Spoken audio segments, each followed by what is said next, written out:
여러분, 안녕하십니까? 드디어 원격으로 하는 생명과학 1 두 번째 시간입니다. 아, 첫 번째 강의 잘 봤나요?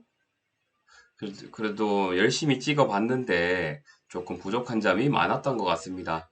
오늘 이 시간에는 부족한 점을 조금 더 보완을 해서 여러분들과 함께하는 수업을 만들어 보도록 할게요. 자, 수업을 듣기 전에 좋아요와 구독 신청 하지 마시고, 네, 쌤이랑 열심히 공부할 준비를 하고 만반의 태세를 한 다음에 수업에 참여해 봅시다. 민망하네요. 자, 저번 시간에 했던 내용 잠시 복습하고 오늘 학습 내용에 대해서 이야기를 나눠봐요. 자, 저번 시간에 힘줘서 공부했던 게 바로 뭐냐면 생명과학의 연구 방법이었습니다. 그쵸? 생명과학의 연구 방법 두 가지가 있었다. 뭐가 있었죠? 귀납적 방법 그리고 면역적 방법이 있었다라고 합니다. 귀납은 그냥 관찰을 통해서 경향성, 공통성을 파악하는 방법이었다라고 하면 이 연역적 방법은 관찰을 하고 의문을 가지고 그 의문에 대한 잠정적인 해답을 생각을 해서 즉 가설을 설정해서 그 가설을 검증할 수 있는 실험을 설계하고 그 실험 설계할 때 중요한 게 뭐다? 바로 종속변인, 독립변인, 조작변인, 통제변인 이 변인 통제가 굉장히 중요한 것이겠죠. 그리고 난 뒤에 결론을 도출해서 뭐 표를 만들든지 그래프를 표시하든지 그런 식으로 가설을 검증하는 단계를 거쳤습니다. 그쵸? 저번 시간에는 이 생명과학의 탐구 방법에 대해서 공부를 했었다라는 겁니다. 자, 오늘은 뭘 공부할 거냐면 바로 핵심 질문 같이 읽어볼까요? 자, 생물의 특성으로는 어떤 것이 있을까? 생물의 특성으로는 어떤 것이 있을까라는 게 바로 오늘 핵심 질문입니다. 또 얘가 왜 중요하냐면 이 생물의 특성 6가지, 오늘 6가지를 배울 텐데 이 6가지가 우리가 1년간 배울 1년간 학습할 내용이라는 거예요. 이 1년간 학습할 내용이 어떤 게 있는지 기대를 하면서 오늘 공부를 해보자. 자, 그래서 선생님이 좀 준비한 게 있는데 첫 번째로 우리가 스스로 생각해 보는 거야. 자, 강아지와 강아지 로봇의 공통점과 차이점을 스스로 생각하는 시간을 갖도록 할게요. 그리고 선생님 힌트를 좀 줄 텐데 영상을 하나 보고 스스로 생각을 해 봅시다. 이 영상은 아 귀엽죠? 로봇 강아지입니다. 자, 이 영상 한 3분 정도 보고 정말 재밌더라고요. 3분 정도 보고 어, 강아지 로봇과 강아지의 차이점과 공통점은 뭔지 스스로 한번 생각을 해 봅시다. 자, 시작.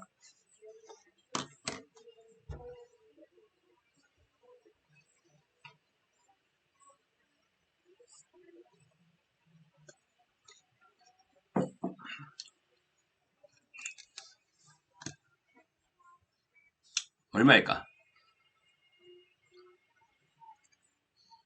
이 거의 한 300만 원 한다는 거네요. 좀 누가 살까? 얼굴 인식? 성명령? 상호작용을 한다네요. 야,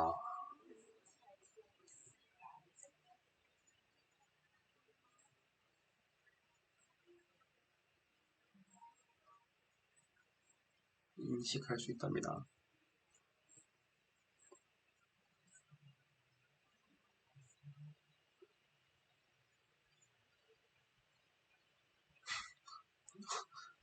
어디 가고 싶어 하는 것 같은데.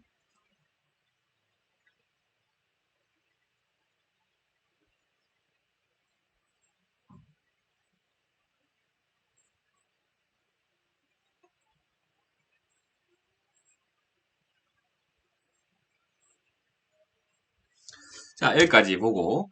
야, 참, 소니의 로봇 강아지, 아이보라고 하는 귀여운 강아지가 있네요. 자, 이 아이보는, 쌤은 딱 보이는데, 여러분들은 보입니까? 공통점은 하나 보이네요. 생물로 비교를 했을 때 강아지와 강아지 로봇의 공통점은 딱 보이는데 어떤 게 있을까? 공통점. 음? 공통점. 제 생각에는 강아지와 강아지 로봇의 공통점, 가장 큰 공통점이 뭐냐면 어, 사람의 말에 반응을 한다는 겁니다. 사람이 한 말, 행동에 대해서 반응을 한다. 즉, 강아지와 강아지 로봇에는 지는 외부의 환경 변화, 자극에 대해서 반응을 한다라는 거. 이게 가장 큰 공통점인 것 같습니다.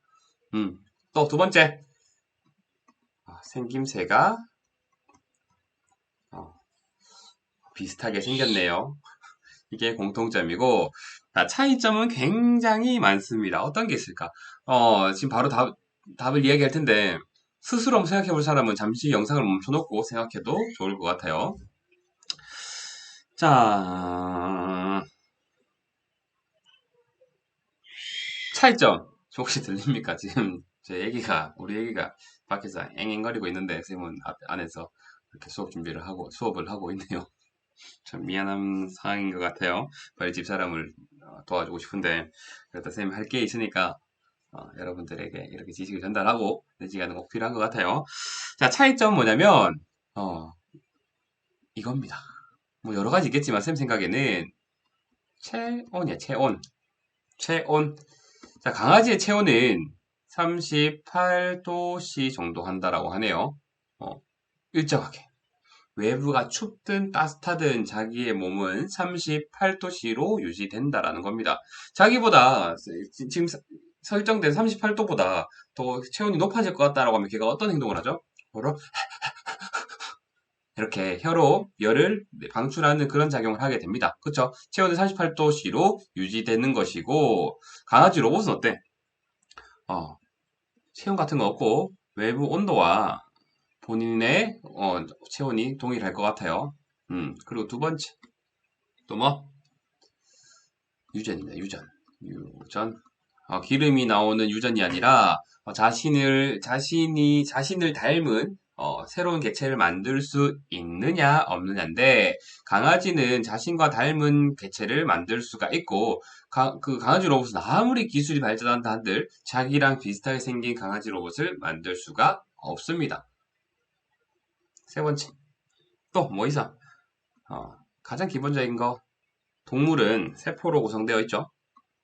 세포로 구성되어 있고 강아지도 당연히 세포로 구성되어 있을 텐데 강아지 로봇은 세포로 구성되어 있지 않고 여러 가지 기판, 플라스틱, 카메라 뭐 이런 것들로 구성되어 있겠죠. 이런 차이점이 있을 것 같습니다. 그래서 체온, 유전, 세포 등등등등 생물이 가진 특성들이 굉장히 많은데 오늘 그 6가지는 어떤 것이 있는지 한번 찬찬히 살펴봅시다. 자, 심심할까 봐서 쌤이 좀 특별하게 준비를 했어요. 생물의 특성을 그림으로 표현을 해보자라는 겁니다. 생물의 특성을 그림으로 표현해보자. 첫 번째, 생물은 뭐로 되어 있다? 뭐로 구성되어 있다?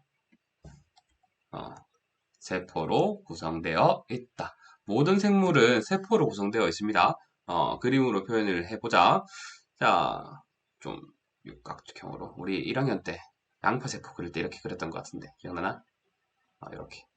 이렇게 육각형으로 그려주세요. 이렇게 여기도 그려보고 얘는 바로 식물세포이다. 자, 식물세포에서 중요한 게 뭐야? 식물세포나 어떤 세포들에서 제일 중요한 거 음? Alt V Alt V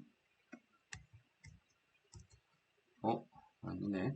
자, 이렇게 파란색으로 표시된 뭐가 있다? 바로 핵이 있다. 핵에는 뭐가 있다? 바로 DNA가 있다. 유전 물질인 DNA가 있다. 그리고 무슨 식물세포라면 당연히 엽록체가 이렇게 있겠죠. 세포 내 속이가 안 엽록체가 이렇게 있을 겁니다. 당연히 에너지를 만들어내야 되기 때문에 미토콘드리아도 있을 거예요. 미토콘드리아 핫도그가 생겼네요. 자, 뭐 이런 세포로 구성되어 있고 우리 식물세포를 잘게 슬라이스하고 난 다음에 현미경으로 관찰해보면 정말 많은 수의 세포가 관찰되게 됩니다. 근데 우리 생물 중에서도 어떤 게 있냐면 효모나 집신벌레나 뭐 대장균이나 이런 자기 몸 자체 하나의 세포가 그 생명체 자체인 것들이 굉장히 많아요. 얘들을 단세포 생물이라고 하는 것이죠. 뭐 이런 효모 뭐 이렇게 생겼단 말이야. 그리고 이렇게 생긴 당연히 핵이 있어야겠죠. 핵이 이렇게 있고 근데 위족 운동을 하고 손모가 동동동동 아이고 징그러라 나 있는 이런 집신벌레들도 있을 겁니다. 그래도 얘들을 생물이라고 하잖아. 그쵸? 얘들을 생물이라고도 합니다. 그래서 이 여러 가지 세포로 구성되어 있는 이 친구, 하나의 세포로도 하나의 생명체를 이루고 있는 세포들, 생물들, 얘들 모두 생명체라고 하는 것이죠. 대신 많은 세포로 구성되어 있다라고 해서 다세포 생물이라고 하는 것이고, 하나의 세포로 구성된 생물이라고 해서 단세포 생물이라고 합니다.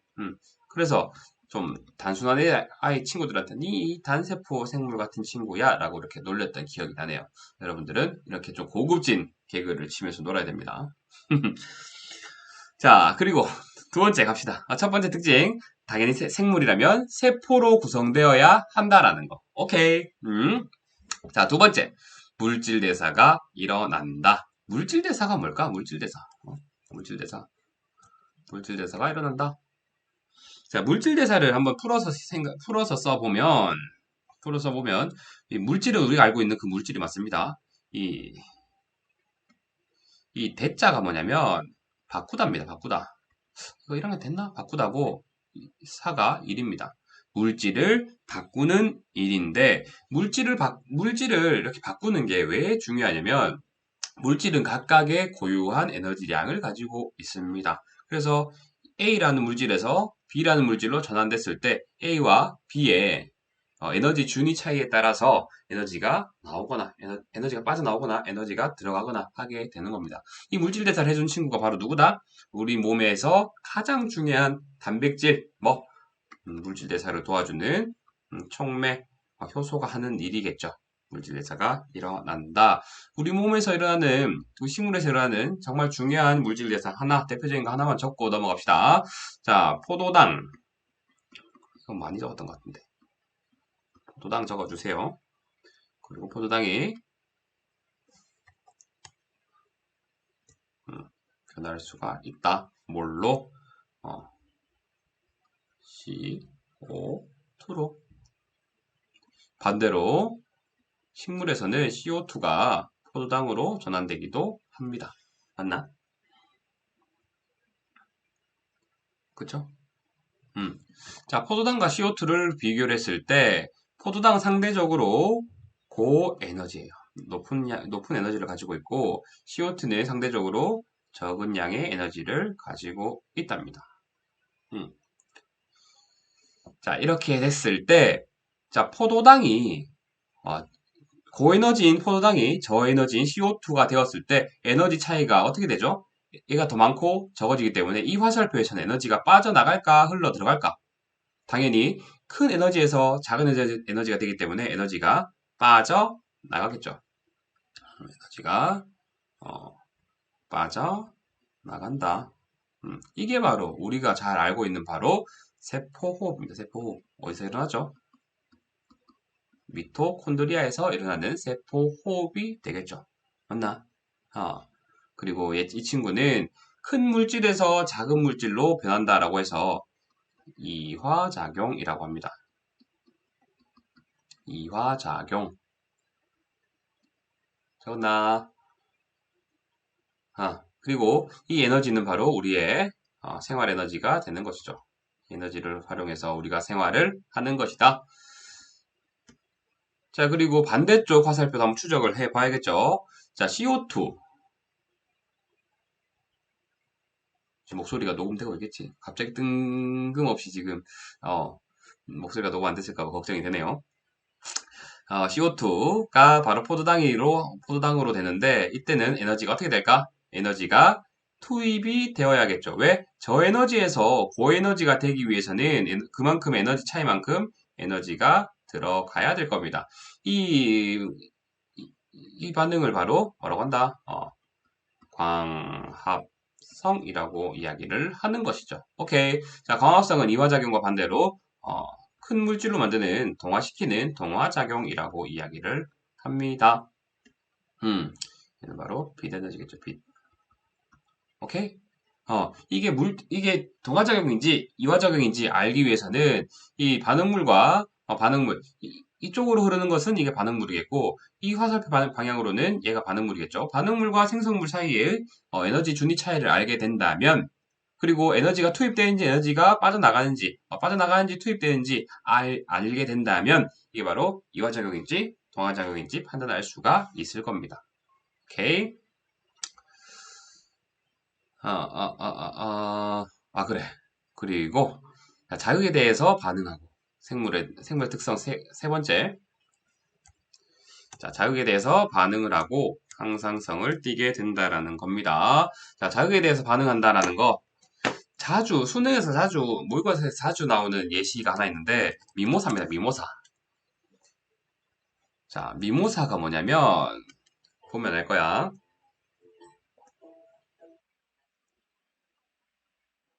자, 미모사. 뭐야 이거? 어떻게 돼? 어떻게 된 거야? 뭐야? 오이씨. 야, 잎이 스스로 어떻게 이렇게 접힐까요? 와, 쩐다 쩔어. 미안합니다. 어. 야, 이렇게 잎이 접히네요. 자, 이런 미모사는 자기 혼자 잎을 막 이렇게 펴고 있다가 외부에서 딱 건드리면 쪼그러들게 되게 됩니다. 이게 바로 뭐다? 생물의 자극에 대한 반응인 거예요. 우리 같은 동물 같은 경우에는 당연히 자극에 대해서 반응을 한다라고 생각하는데, 여러분들이 식물은 자극에 대한 반응을 하지 않는다라고 생각할까봐 식물에 대한 자극과 반응을 한번 소개를 해봤어요. 우리 같은 경우에는 남학생들 이렇게 캐치볼을 하겠죠. 무거미가 캐치볼 잘하는데 맞죠? 야구볼 하면서. 자, 이 캐치볼을 하면서 공을 어떻게 해? 우리는 얘를 봅니다. 본다. 또 어떻게 해? 저 공을 보고 내가 손을 어디로 뻗쳐야 잡을 수 있겠다라고 머리에서 판단을 하는 것이죠. 맞나? 그래서 이 판단 결과 그 가만히 있니? 아니지. 판단 결과 대내에서 손으로 이제 명령을 내립니다. 그렇죠? 그래서 움직임 이런 세 단계로 이루어진다. 이게 바로 자극에 대한 반응입니다. 자극에 대한 반응. 그리고 항상성. 자, 항상성은 우리 체온 36.5도씨가 항상 유지되는 것도 우리가 물을 아무리 많이 마셔도 짠 것을 아무리 많이 먹어도 우리 몸의 체액의 농도는 일정하게 유지되게 됩니다. 체액 농도 또 우리가 밥을 아무리 많이 먹어도 그리고 정상인 경우에서 밥을 아무리 많이 먹어도 초콜릿을 아무리 많이 먹어도 우리 혈액 내의 당의 양은 동일하게 일정하게 유지되게 됩니다. 이게 바로 항상성이다. 생물이라면 이런 항상성을 가지고 있는 것이죠. 그리고 이 자극에 대한 반응 그리고 항상성 이거는 바로 3단원에 대한 과제입니다. 3단원에 대한 과제다. 물질 대사에는 당연히 2단원이 되게 될 것이고 알겠죠? 자, 발생과 생장 얘는 유일하게 나오지 않습니다. 우리가 배울 내용은 아니에요. 자, 발생과 생장은 뭐냐면 한번 적어봅시다. 자, 첫 번째로 우리도 발생을 했고 생장을 했기 때문에 지금 이 상태인 거야. 수정란이 있어요. 수정란. 수정란은 어떻게 만들어지죠? 이거 뭐야? 왜 이래? 자, 수정란. 자, 남자가 만든 생기세포 정자와 여자가 만든 생기세포 난자. 크기 차이는 크기가 엄청나게 큽니다. 오케이? 자, 이 수정란이 세포 분열을 해서 여러 가지 엄청 많은 세포로 분열하게 돼요. 그 중에 하나가, 적어둡시다. 포배기. 포배기. 그래서 얘도 계속 세포 분열을 해서 바로 태아가 되는 것이죠. 태아. 우리가 엄마 뱃속에 있었던 그 태아 형태가 되고, 그리고 이제 바로 아기가 됩니다. 아기는 언제? 바로 출산했을 때 바로 비로소 아기라고 이야기를 하는 것이죠. 그리고 여러분들이 겪고 있는 사춘기, 그리고 바로 우리 선생님처럼 성인이 된다라는 것이죠. 자, 여기 왜 이렇게 적었냐면 이 전체 흐름을 봐서 발생과 생장을 나눌 수가 있다라는 겁니다. 자, 여기 쫙 줄을 그어주세요. 그어주면 그 왼쪽에 이 부분을 발생이라 할까? 생장이라 할까?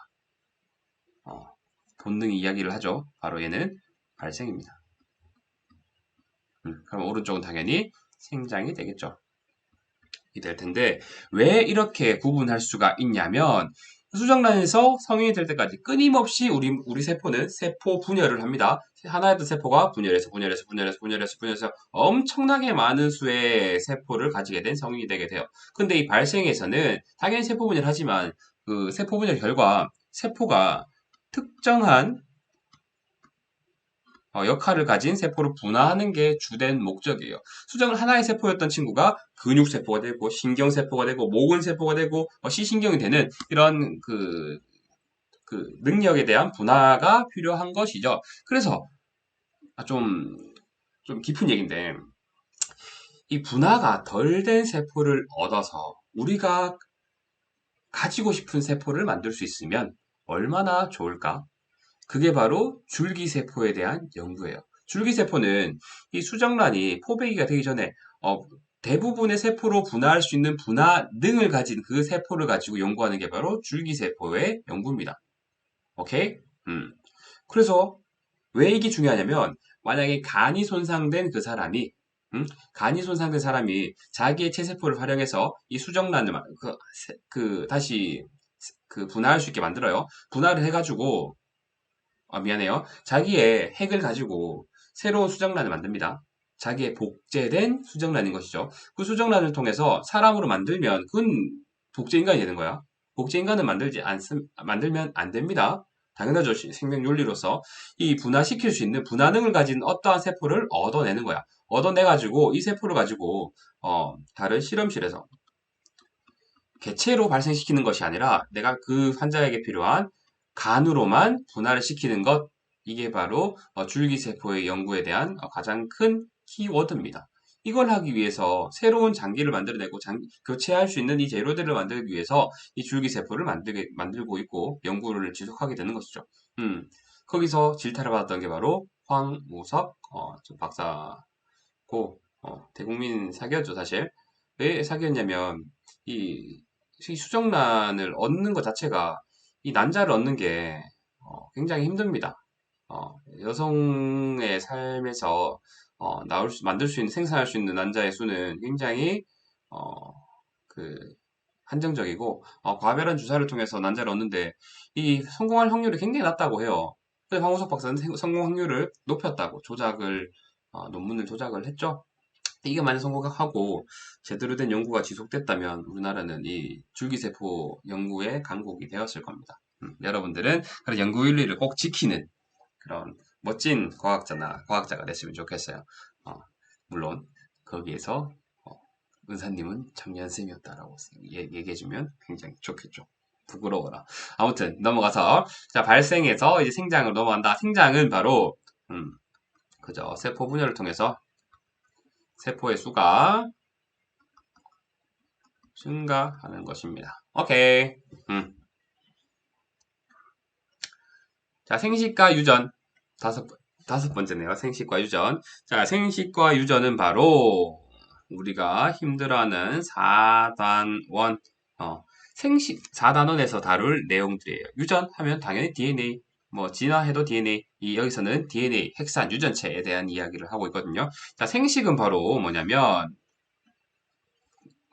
엄밀히 따지자면, 과정이라고 생각하면 될 것 같아요. 자신과 닮은 개체를 만드는 과정. 이 유전은,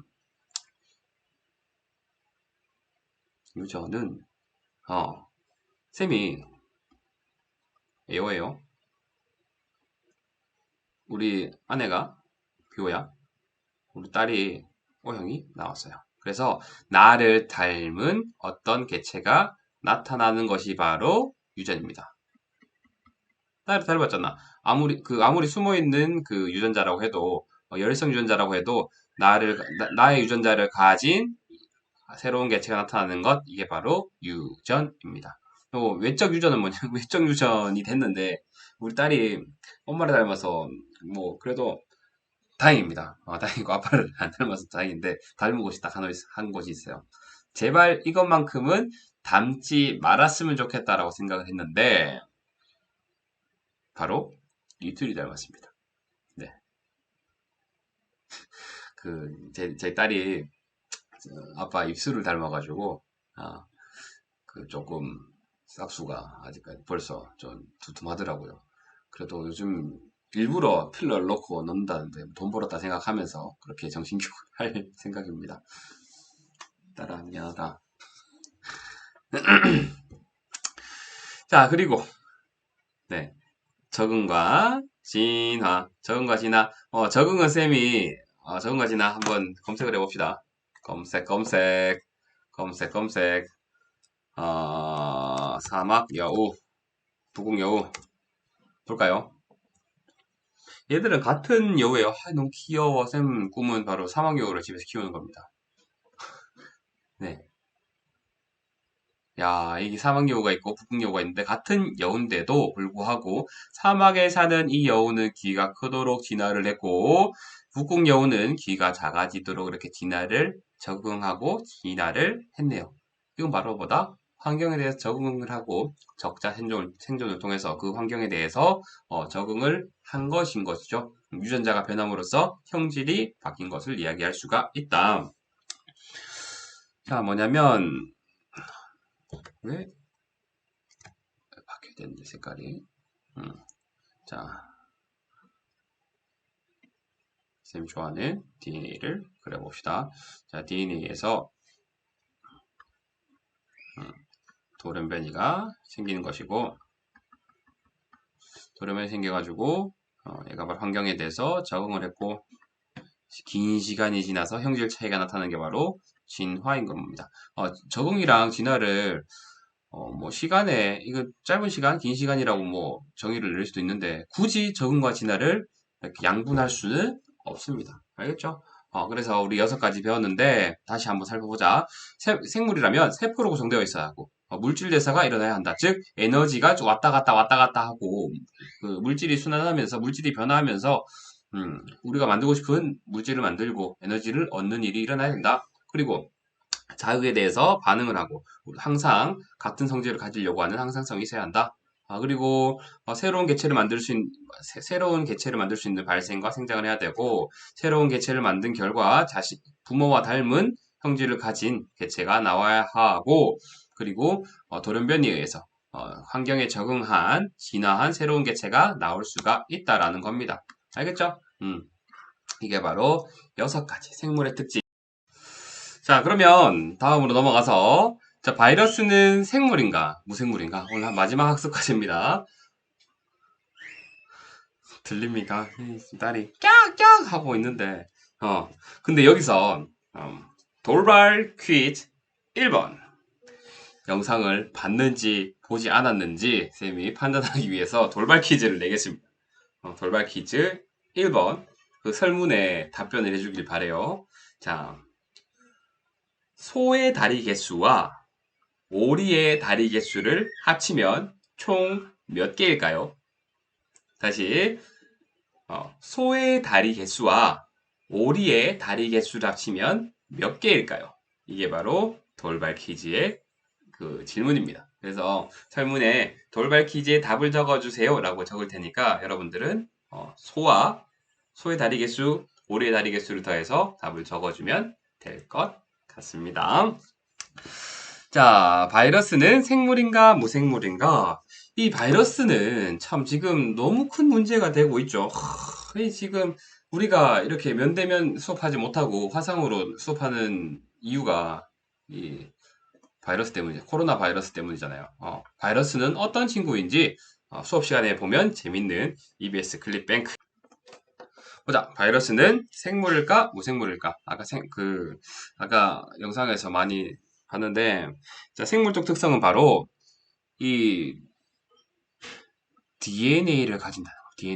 DNA 또는 RNA를 가질 수가 있어요. 자, 첫 번째, 핵산을 가진다.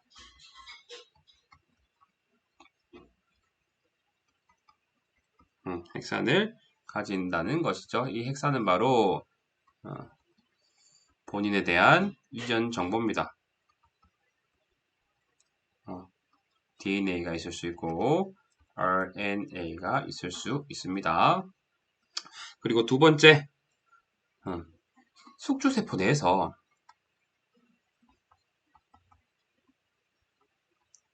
중요한 거야. 숙주세포 밖에서는 아무 행동도 하지 못해요. 숙주세포 내에서 바로 숙주세포의 효소를 이용해서 물질대사, 자신의 닮은 바이러스를 만드는 유전이 가능하다라는 게 바로 생물적 특성입니다. 숙주세포 내에서, 이게 중요한 거야. 숙주세포 내에서 물질대사, 유전이 가능한 이유는 바로 뭐냐면, 본인은 너무 작아요. 얼만큼 작냐면, 세포가 요만하다 하면, 우리가 지금 보이는 코로나 바이러스는 이거보다 더 작을 겁니다. 얘들이 들어오는 것이죠. 그만큼 크기가 작기 때문에 얘들은 물질대사와 자신의 핵산을 복제할 수 있는 효소를 가질까? 효소를 빌려 쓸 수 있습니다. 본인은 물질대사 유전을 하는 효소가 없기 때문에 숙주세포의 효소를 빌려 씀으로써 숙주세포가 가진 효소를 빌려 씀으로써 물질대사와 본인과 닮은 유전을 할 수가 있다라는 것이죠. 오케이? 이게 생물적 특성 크게 두 가지였고, 무생물적 특성은 바로, 얘는 세포가 아닙니다. 세포 구조가 아니다. 세포 구조가 아니다. 구조가 어떻게 되어 있냐면, 아까 적었는데, 단백질 껍질, 플러스 안에 감싸진 핵산입니다. 으로 구성되어 있기 때문에 단백질 그 세포 구조가 아니라는 겁니다. 자, 두 번째는 스스로 물질 대사가 불가능하다.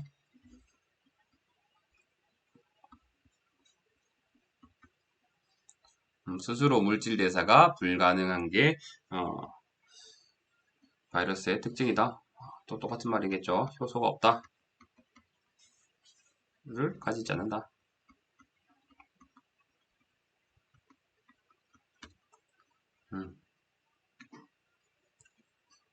됐나요? 이렇게 바이러스의 생물적 특성, 비생물적 특성에 대해서 알아보았습니다. 바이러스는 정말 정말 작고, 헷갈리는 게 뭐냐면, 그냥 생물학을 공부하거나 일상생활에서 바이러스와 박테리아가 헷갈리게 돼요. 바이러스는 생물체가 아니야. 이 생물에 기생하는 단백질 덩어리인 것이고, 이 박테리아는 세균의 영어말입니다. 세균의 영어말이 박테리아이기 때문에, 이 둘은 헷갈리지 않았으면 좋겠어요. 좀만 더 알아볼까요? 자, 바이러스의 종류 간단하게 알아봅시다. 그냥 이거는 편안하게 보면 돼요. 자, 바이러스의 종류. 우리가 보는 코로나 바이러스, 인플루엔자 바이러스, 헤르페스 바이러스 이런 바이러스들이 있습니다. 이렇게 형태도 굉장히 다양해요. 담배 모자이크 병을 만드는 이런 바이러스, 아데노 바이러스, 코로나 바이러스, 박테리오 파지 모양에 따라서 바이러스를 구분할 수가 있는 겁니다. 정말 이렇게 생겼죠. 신기하게 생겼습니다. 코로나 바이러스는 말 그대로 태양 주변에 그 불길 플레어 코로나 있죠. 그것과 닮았다라고 해서 코로나 바이러스라고 이름을 붙이게 되었습니다. 그리고 바이러스 종류로 이렇게 지금 나올라나? DNA 바이러스, RNA 바이러스가 있죠. 핵산을 DNA를 가지느냐? 이 핵산을 DNA를 가지느냐, RNA를 가지느냐에 따라서 DNA 바이러스, RNA 바이러스가 되는 거예요. 자, RNA 바이러스 대표적인 게 바로 뭐냐면, 바로 HIV 바이러스입니다. HIV, 에이즈 바이러스. 그리고 우리가 지금 엄청난 홍역을 겪고 있는 코로나 바이러스도 RNA 바이러스인 거예요. 이 친구 RNA는 분자적으로 조금 불안정하기 때문에 얘들은 돌연변이율이 굉장히 높습니다. 율이 굉장히 높다라는 거 알아둡시다. 자, 오늘 수업은 여기까지 하는데 여러분들 다음 시간에 해와야 될 것들이 있습니다. 다음 시간에는 이 빈칸 완성 쭉 생각해보면서 풀어오시고 선당도 풀어오시고 다음 장 쭉 풀어서 오길 바래요. 풀어서 와야 쌤이랑 채점을 하고 선생님의 설명을 들을 수가 있겠죠. 오늘도 정말 수고 많았습니다. 선생님도 여러분들이 이렇게 그래도 이렇게 설명을 하고 같이 수업을 하니까 수업하는 느낌이 드는데 여러분들도 쌤에게 선한 영향력을 받아서 공부를 열심히 했으면 좋겠습니다. 오늘 수업 여기까지 할게요. 빠이빠이.